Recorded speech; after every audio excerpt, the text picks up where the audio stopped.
You are dearest to my heart, Tyrande.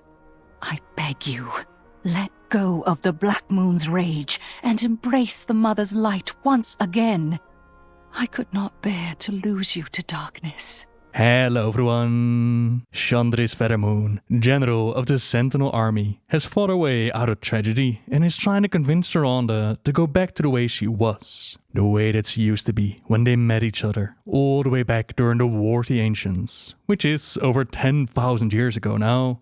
A war in which the world rose up to defend it against the Burning Legion, brought in by Queen Azora and those that followed her. Such a simple description for such a massive war as the Legion, it didn't suddenly spawn in, nor did the Night Elves instantly rise up and kick them off their planet. A long, stretched out war, that is what it took to secure victory. But we can't really go over every single detail, we'll have to keep it focused on Shandris. Was there something you wanted? Hailing from a village called Arahinam, she was together with a friend the day that the monsters of the Burning Legion came for them. She tried to run home, tried to find her family, but someone grabbed her and told her to run the other way. It saved her life, but the family was not so lucky. When Tyrande runs into Shandris, she finds a small figure crouched by herself. A young female, 2, maybe 3 years away from being able to enter into the service of Elune herself, that sat in miserable silence, staring at nothing. Kneeling at her side, Tyrande touched her shoulder.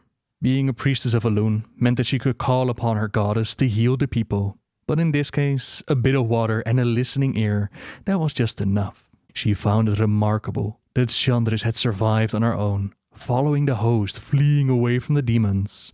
Many of the older Night Elves had fallen to the side. The priestess people were not, in general, up to such strife that they were now forced to face. Don't get me wrong, the Night Elves were not exactly what you would call weak, but they were very ill-prepared for life outside of their cushioned worlds, a failing only now becoming evident. Tyrande gave thanks to Elune that she, Malfurion and Illidan Stormrage, that they'd been raised differently, but they were in the minority. There were so many in the same situation that Shandris suffered, but something about the child especially, it touched the priestess. Perhaps it was that she somewhat resembled Tyrande in face and form at that age. Perhaps it was Elune guiding her choices. Whatever the case, the sister of Elune had Shandris rise and travel with her. She might not be able to personally save every single one of them, but she would do what she could for Shandris. And the young Night Elf in turn became super impressed with Tyrande and the powerful connection that she has to Elune. Where others sometimes struggled to heal the wounded, Tyrande left nothing but a success streak in her wake. Not something that she attributed to her personal skills, mind you, not by any means. She merely asked her goddess for aid, be a vessel to wield her power. The real thanks, it belonged to Elune. Wherever the priestess went through the war, the orphan now followed like a second shadow. But the priestess of Elune, it does more than just pray and heal. They're also very well versed in the arts of combat, which was much needed in their time of war. Not to mention that the mantle of leadership over the priesthood, it was placed on Tyrande's shoulders. She could not worry about keeping Shandris safe, while also finding the demons at the same time. So when they planned to go deep into enemy lines, she told the orphan to stay back. But I'm good with a bow. My father taught me well. I'm probably as good as any of these, she protested. In spite of the looming situation, her defiance, it caused many of the sisters to smile. They're good, huh? One gently mocked, yet Tyrande was unmoved, promising to be back soon. Shandris watched them vanish. The orphan's face was tear-stained, and her hands were balled into fists. Her heart, it pounded in time to the beating of the war drums and the cries of the dying. When she could stand it no longer, Shandris ran after the priestess. Look, I don't have time for this nonsense. The one that Shandris admired so much, it would become the prime target of Xavius. He was once a mere night elf, a highborn of great power advising their queen, the one who got in touch with Sargeras and the Legion to begin with. He already faced off against Malfurion before, a battle in which the young druid ended his life. But being so close to the portal, it meant that Sargeras took hold of his spirits and he twisted it. Shattered what he once was, and returned him with only the bits that once pleased his master, returned him as the first of the Satyr, going about turning others of his kind into what he had become, deep inside of him, a burning hatred for Malfurion existed, and he knew of the two closest to him, the ones that he could use to hurt him the most, namely Illidan and Tyrande. Our druid tried to save his childhood friend from the clutches of the beasts. Unexpected aid came from the bushes, as Shandris proved exactly how good she was with that bow, getting in 2 hits, which allowed Malfurion to turn the tide of battle and invoke his druidic skills. Nobody touches his loved ones, especially not Tyrande. He transformed the Dark Advisor into a tree, hopefully ended the threat of Xavius forever. But the war flooded over the area that they had been fighting. Other satyrs, they still managed to drag it away through a portal. Not the greatest time was waiting for our Tyrande, in the hands of the Queen and the Legion. While Shandris and Malfurion, they could do nothing but watch as they dragged it away. Well, I say nothing, but the grief our druid felt. It accidentally called down such a massive storm that it threatened not only to take out the Legion, but also his allies. Lost to his despair, he didn't even notice creating it. Coriastras, the red dragon, was able to get through to him, his voice reaching down into his despair, pleading for Malfurion to gain control and push that storm all the way to Zinajari. Shandris was also picked up, saved from a muddy demise, and for days that storm would haunt the demons, buying the resistance more ground and more time. As a side note, I freaking love how they describe these druidic powers. You might remember the Darkshore cutscene where Malfurion drags the orc to the ground.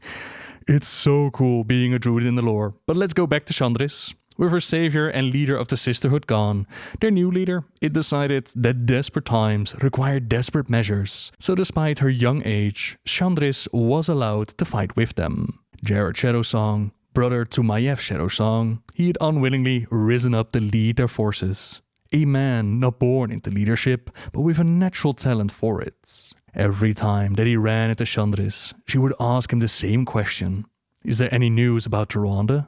And the answer, it was always the same. There had been no attempt to rescue the High Priestess. And how could there be? She had surely been taken to the palace, and if so, had likely been slain shortly after. But Shandris refused to believe that Tyrande would not come back. He had kindly tried to convince her otherwise, but the young female had a stubborn trait worthy of a Tauren. Once she set her mind on something, she kept to it. Which was also why, when the novice had first begun to look at him with a more personal interest, the soldier had started to worry. She was attractive, to be certain, and a year or 2 away from being old enough for a suitor.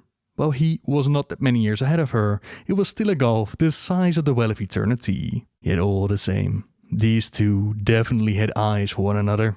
That would have to wait though, as there was still a war to be fought.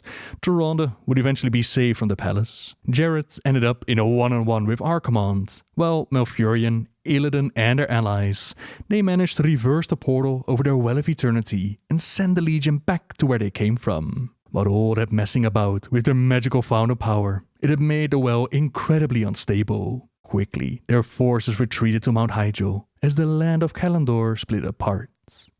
Elune was with them in this war, as the defeat of the Legion was no small feat. Their Queen Azara is now living under the sea, in league with the old god N'Zoth, as they're transformed into the Naga, which meant that the Night Elves had quite a power vacuum and were in need of leadership. You might imagine that Jared Shadowsong would be the right man for the job, as he had led the forces to victory.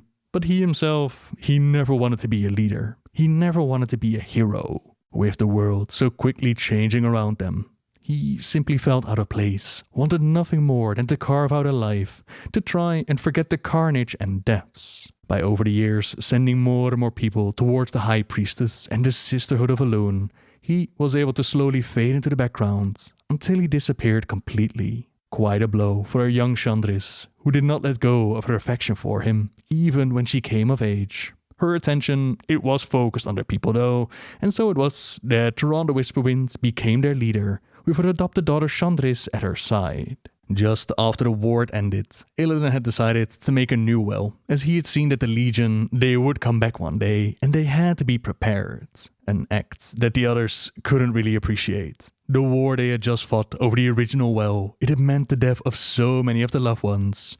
The betrayer is imprisoned, while the World Tree Nordrassil is planted over this well. Not only would it prevent others from abusing the well's powers, the dragon aspects, they also blessed it, so that the Night Elves could enjoy immortal life and walk freely in the mythical realm of the Emerald Dream. A great way for Malfurion and those that followed in his footsteps to further expand their druidic powers.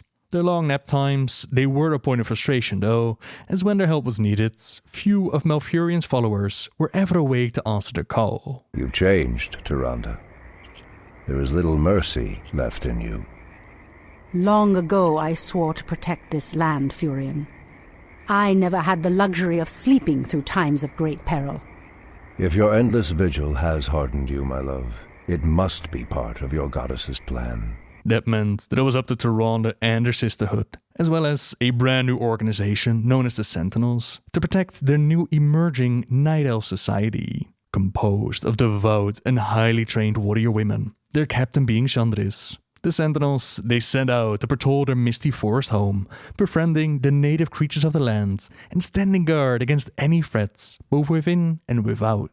Threats like the Satyr, for example. Despite the Legion being sucked back through the portal, small pockets they still remain behind, as well as those converted by Xavius. Fighting on in their creator's name, the Night Elves, they had quite a bit of trouble dealing with them, and there were some amongst the Druids who believed that they should embrace their pack form. The fury of the wolf, it would give them the strength they needed to save their people. But Shondo Malfurion, he told them not to do it. A dire warning, as Malfurion himself had also experimented with this form, and he nearly lost himself to it. It was only due to his teacher, the demigod Cenarius, that he was able to come back, but some of his students didn't listen. Their ferocity, it sent the satyr running, yet the rabid wolf will strike out at anyone. Soon enough, they turned on their own people, murdering several of the Sentinels and greatly wounding Shandris. It was Malfurion's intervention that stopped even worse from happening. You would say that once would be enough to learn that lesson, but the death of one of their own, it pushes them into experimenting even further. With the use of the Scythe of Elune, they try to gain control of the pack form, control the rage and fury, which massively backfires. Their true form is revealed. The Druids of the Scythe, with their bite capable of transforming others to join their pack. It became so bad that Tyrande, Malfurion, Shandris and their troops, they were forced to set out a trap. Now it was their teacher who held the Scythe of Elune, and with it he banished their wayward Druids to the Emerald Dream, where they would be at peace, slumbering beneath the great tree Daronir. Not forever though, just a few millennia, until they were summoned back into the world. The origin story of the Gilnean Worgen, who in turn would need the assistance of the Night Elves to overcome their primal rage, regain their humanity, and actually become a vital ally to the Night Elves. That's the story we'll talk more about next week. For now, we have Shandris at Tyrande's side, keeping watch over the lands of the Night Elves, and an era of great prosperity and peace followed for their people. Millennia in fact, a peace that was disturbed by strangers in the lands. The events of Warcraft 3. Turns out that Illidan has been right all along. The Legion had not forgotten about Azeroth, and plans were put in motion to kick off another invasion. The Lich King was sent down and corrupted Arthas, who in turn resurrected Kel'Thuzad.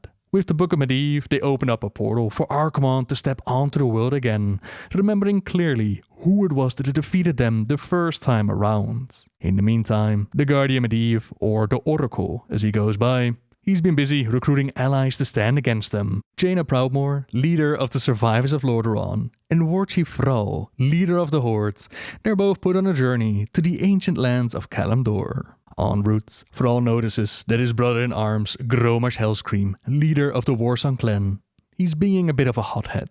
He doesn't understand what is going on, but as it turns out, the blood of Manoroth that the orcs had consumed in the homeworld is once again burning in their veins. Don't you feel it, Thrall? It's like the old days, like the demons are near.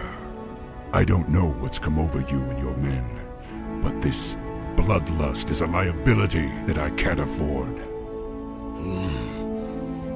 I'm sorry, Thrall. You're right. I can handle it. I can't take that chance, Grom. Take your clan into the northern forest and build us a settlement. I'll come and find you after we've reached the Oracle. Damn Thrall for sending us away. He chooses to use his greatest warriors for manual labor, you'll be lost without me. Chieftain, there's something strange about these woods. It's too quiet. Almost like we're being watched. Are you all afraid of spirits now? There is nothing here but ancient trees and shadow. Anaduna farore, iseraduna bandos. Ashtarod nefanas. You hear that? This place is haunted. I fear no living enemy, but my axe cannot cleave fleshless spirits. Thrall sends him right into Night Elf territory, where Shandris and her Sentinels, they're still on duty. At first, it seems that the brutality and the strength of the orcs, that they have the upper hand. But these are Night Elven lands, and they do not stand alone. Who dares defile this ancient land? Who dares the wrath of Cenarius and the Night Elves? Cenarius, the wild god, rallies the creatures of the forest to repel these invaders. Victory was in their grasp, was it not, for the carefully laid out plans of the Legion. The Pit Lord Manoroth has placed his demonic blood in a well, where he knew that the orcs would find it. Once again, they decide to drink it, giving them the power to slay Cenarius, but also placing them firmly under control of the Legion. In the meantime, Thrall and Jaina have found each other, as well as the Oracle, who proposes the unthinkable, humans and orcs working together. But these two leaders were wise enough to see that the threat of the Legion, it surpasses any old hatreds that are lingering between their factions. By working together, they're able to cleanse Gromash. He and Thrall then slay Manoroth at the cost of Gromash's life, and then the humans and orcs, they continue the guidance of Medivh, trampling through Night Elf territory. Pardon, priestess, but you've been staring out across Ashenvale for hours. I sense something dark stirring within the forest, Shandris. It feels as if it's heading this way. The greenskins who killed Cenarius? Perhaps. Perhaps something more.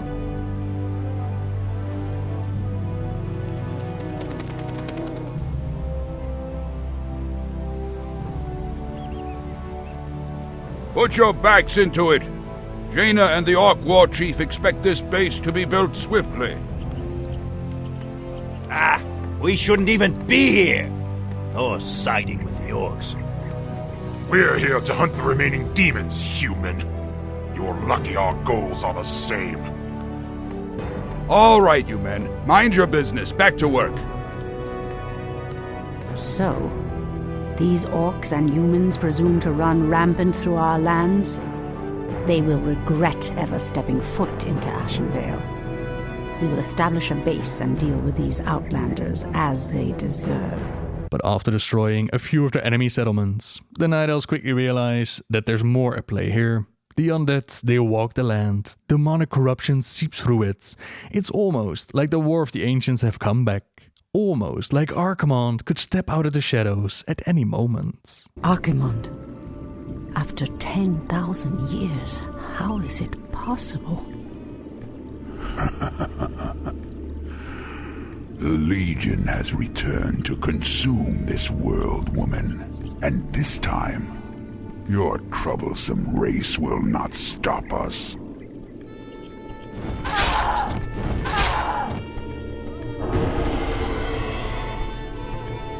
Fools! Let her slip away! Find her, damn you! Find her and kill her! The day we have long feared has finally come. The Burning Legion has returned. I must cross the river and warn the rest of my sisters before all is lost. Tyrande, praise Elune you've made it. The undead appeared out of nowhere and attacked our village without warning. Ishnudaldiem, Shandris. We have a greater problem. The undead were sent here by the Burning Legion, our ancient enemies of old. Against such might, we have only one option. We must awaken the druids. Their nightmare of old has returned, just as Illidan had predicted. So, after they've woken up Malfurion and his followers, Tyrande decides to let the betrayer out of his cage. Our demon hunter helps save the lands and slay many demons, but his lust for power, It's not appreciated by his twin nor his crush, so they banish him from their lands. But finally, Medea's plans have come together. As the Night Elves, they meet with Jaina and Vrou. A bold plan is formed between them. The World Tree Nordersil, it still contains those powerful enchants placed upon it by the dragon aspects. Malfurion believes that he and his druids, they can ignite these magics, which would cause a massive explosion, annihilating Archimonde and the Legion's invaders. But doing so would also destroy the enchantments, leaving the Night Elves vulnerable to aging and sickness for the first time in over 10,000 years. The impact on Night Elf society, it would be devastating, but the defenders had little choice. If pride gives us pause, my love, then perhaps we have lived long enough already. A unity of races, not seen since the War of the Ancients. They stood against Archimonde, including of course Shandris and her Sentinels. She considers Jaina her battle sister, a bond that will last beyond this moment, to this very day in fact, as their unity, it did the near impossible. Archimonde was indeed blown up, sent back to where he came from. A great sacrifice from the Night Elves for the world that they love so very much. The World Tree is going to heal in time, but those enchantments from the dragons, they're gone. Their people are now going to have to deal with mortality, sickness, growing old and infirm. They would die, just like any of the mortal races, but how those effects are shown and what else Shandris has done on her journey, that's a story we're going to save for next week. So for now, thank you very much for watching everyone. I really hope you enjoyed the story so far. Subscribe if you like my videos, leave a like if you enjoyed this one, and until next time, see ya!